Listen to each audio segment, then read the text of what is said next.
It's 10 o'clock. Now, Fox 35 News you need to know. Everybody talks, everybody talks, everybody talks. It started with the whisper. It is the must-have gadget that'll have you talking. Pre-orders start tomorrow for the new iPhone 5. And even those who aren't due for an upgrade in their contracts are just itching to get their hands on one of these. So what do you do to get one? Do you have to break your contract, trade your old phone in?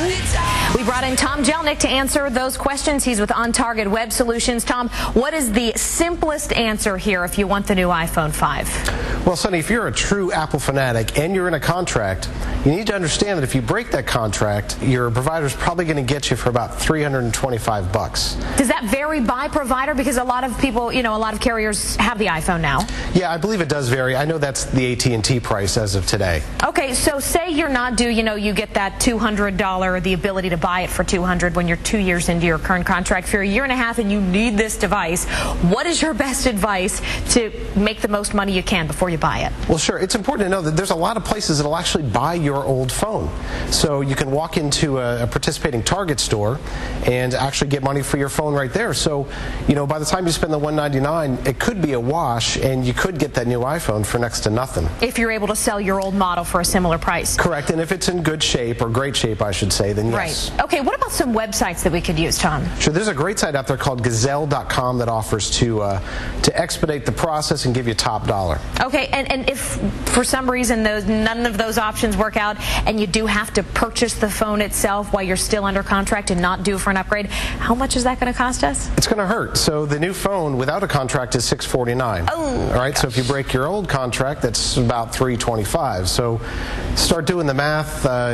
Even if you sold your phone, you could still be in it for $400 to $500. Is it just me, Tom, or are these phones getting more expensive every time there's a new model? Well, they're amazing, pieces of architecture and work. So yeah, it costs costs Apple a ton to make these things.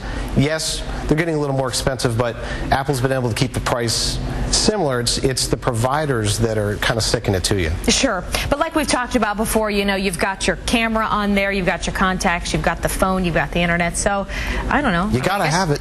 Yeah, I don't judge anyone if they wanted to spend that money because it certainly is a really useful device. But good to know that there are some options to get some money back. Tom, thank you for coming in. Thanks for having me, Sonny. And we ask you what you think about getting the new iPhone 5 at any cost. Sam Spade-Seprish wrote on our Facebook page, quote, "In a heartbeat, what a jewel of a phone." Martha Knowles wrote, "I still have about 6 months left on my 3G contract, but I'm not in a hurry to upgrade. It serves me fine so far." And Annette Wilkinson Lynch says, "Nope, mostly because when a new phone comes out, there are just too many problems with it. I'm going to wait and see till they work out all of the glitches first." Go to facebook.com/Fox35News to leave your thoughts. Stick with my rotary. It's doing me just fine. We had to share with you this joke that's floating around Facebook right now. It is the iPhone 10. It's the tallest phone yet. Again, it's a joke. That is but not I like for it. sale. It's not going to fit easily in the pocket. Here we go. You ready for